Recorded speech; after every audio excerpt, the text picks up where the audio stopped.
வணக்கம். அடேங்கப்பா, இந்த வெயில என்ன பண்றதுனே தெரியலையா? வீட்டிலே இருக்க முடியலையா?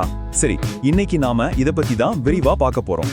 வீட்டு மாடியில சும்மா வெள்ளை பெயிண்ட் அடிச்சா மட்டும் போதுமா, இல்ல அதுக்கு பின்னாடி வேற ஏதாச்சும் அறிவியல் இருக்கான்னு நாம இப்ப தெரிஞ்சுக்கலாம்.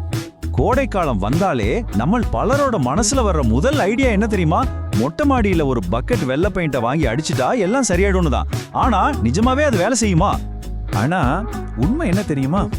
நிபுணர்கள் சொல்றாங்க, கிட்டத்தட்ட 90% மக்களுக்கு இது சுத்தமா பணத்தை வீணடிக்கிற வேலைதான்னு. என்னது, பண விரயமா? ஏன் அப்படி சொல்றாங்க? வாங்க அதுக்கு பின்னாடி இருக்கிற காரணங்களை கொஞ்சம் ஆழமா பார்க்கலாம். Hello everyone, welcome to Connect and Build. Sit back, relax, and enjoy the video. Let's get started.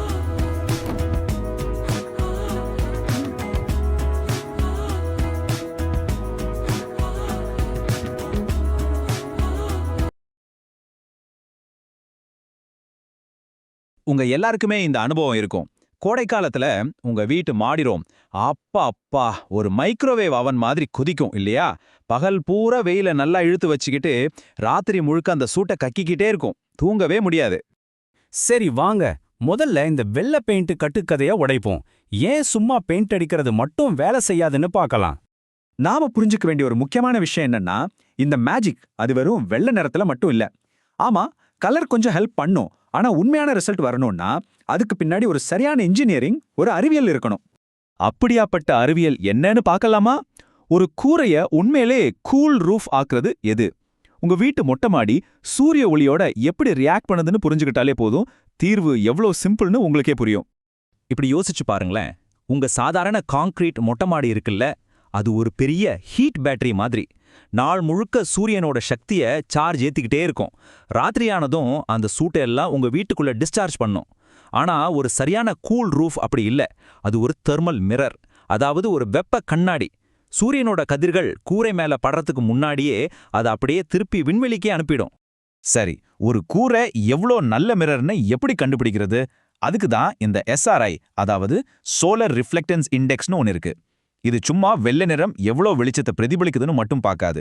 அதுக்கு மேல நம்ம கண்ணுக்கு தெரியாத ஆனா அதிகமா சூட்டை கொண்டு வர்ற புற ஊதா, அகச்சிவப்பு கதிர்களை எல்லாம் எவ்வளோ திறமையா திருப்பி அனுப்புதுங்கிறதோட உண்மையான ஒரு அளவுகோல் இதுதான். அப்போ நீங்க ஒரு கூல் ரூஃப் பெயிண்ட் வாங்க போறீங்கன்னா அதுல கவனிக்க வேண்டிய முக்கியமான நம்பர் இதுதான். அதோட SRI வேல்யூ 100 விட அதிகமா இருக்கணும். அதுதான் ஒரு ஹை குவாலிட்டி கூல் ரூஃப் கோட்டிங்கான அடையாளம். இப்படி சரியா பண்ணா என்ன பலன் கிடைக்குன்னு பாருங்க. உங்க மொட்டை மாடி தரை வெப்பம் இருக்குல்ல, அது சுமார் 15 டிகிரி செல்சியஸ் வரைக்கும் குறையுமா. யோசிச்சு பாருங்க. அதோட விளைவா உங்க ரூம் டெம்பரேச்சர் உறுதியா 3ல இருந்து 5 டிகிரி வரைக்கும் குறையும். அதாவது ஏசி போடாமலேயே உங்களுக்கு ஒரு பெரிய வித்தியாசம் தெரியும். இது ஏன் வேலை செய்யுது, என்ன பலனெல்லாம் பார்த்தாச்சு. இப்ப ரொம்ப முக்கியமான கட்டத்துக்கு வரோம். இதை எப்படி சரியா ஸ்டெப் பை ஸ்டெப் செய்யறது? இந்த ரிசல்ட் உங்களுக்கு கிடைக்கணும்னா இந்த 3 ஸ்டெப்ஸை சரியா ஃபாலோ பண்ணணும். இந்த 3 ஸ்டெப்ஸ்லயும் ரொம்ப ரொம்ப முக்கியமான ஆனா 99% பேர் தப்பு பண்ற ஒரு விஷயம் அந்த சர்ஃபேஸை தயார் பண்றது தான். சிம்பிளா சொல்லணும்னா பெயிண்ட் தூசி மேல ஒட்டாது. அது மணல் கொட்டி கிடக்கிற தரையில செலோட்டே போட்டுற மாதிரி தான். ஒட்டுமா? ஒட்டவே ஒட்டாது. அப்போ சரியான முறை என்ன? நல்லா கவனிங்க. ஸ்டெப் 1, ஹை பிரஷர் வாஷர் வச்சு மொட்டை மாடியை நல்லா கழுவணும். சும்மா தண்ணி ஊத்தி கழுவுறதில்ல. பிரஷர்ல அடிக்கும்போது கான்கிரீட்ல இருக்கிற சின்ன சின்ன ஓட்டைகளுக்குள்ள இருக்கிற அழுக்கு, பாசி, கண்ணுக்கு தெரியாத தூசு எல்லாமே வெளியே வந்துடும். ஸ்டெப் 2, இது ரொம்ப முக்கியம். கழுவுன உடனே பெயிண்ட்டை அடிக்கவே கூடாது. அதுக்கு பதிலா கெமிக்கல் பிரைமர்னு ஒன்று இருக்கு, அதை அப்ளை பண்ணணும். இது தாகமா இருக்கிற கான்கிரீட்டை சீல் பண்ணி பெயிண்ட்டுக்கு ஒரு சூப்பரான கிரிப் கொடுக்கும். ஸ்டெப் 3, இப்போதான் பெயிண்ட்டுக்கே வரும். அதுவும் சாதாரண பெயிண்ட் இல்ல, எலாஸ்டோமெரிக் பெயிண்ட்டை 2 கோட்டிங் அடிக்கணும். ஏன் இந்த எலாஸ்டோமெரிக் பெயிண்டை இவ்ளோ வலியுறுத்துறோம்னா, நம்ம கான்கிரீட் கூரை பகல்ல வெயில்ல விரிவடையும், ராத்திரியில சுருங்கும். இது இயற்கை.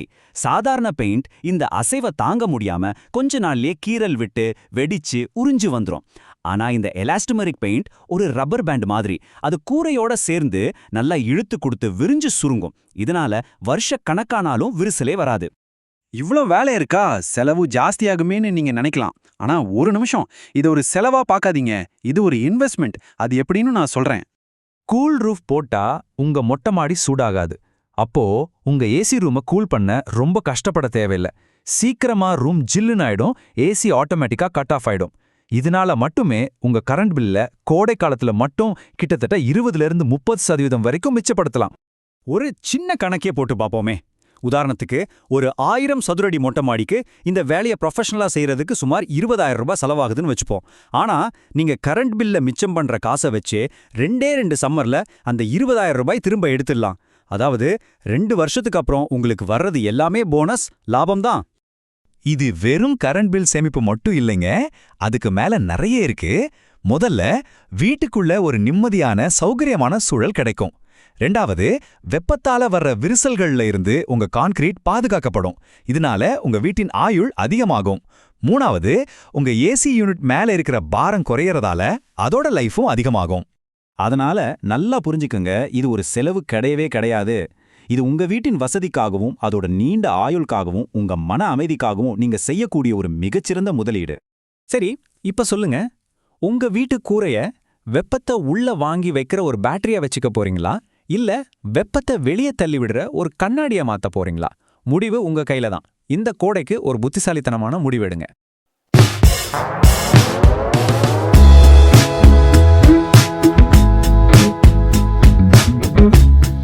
Like,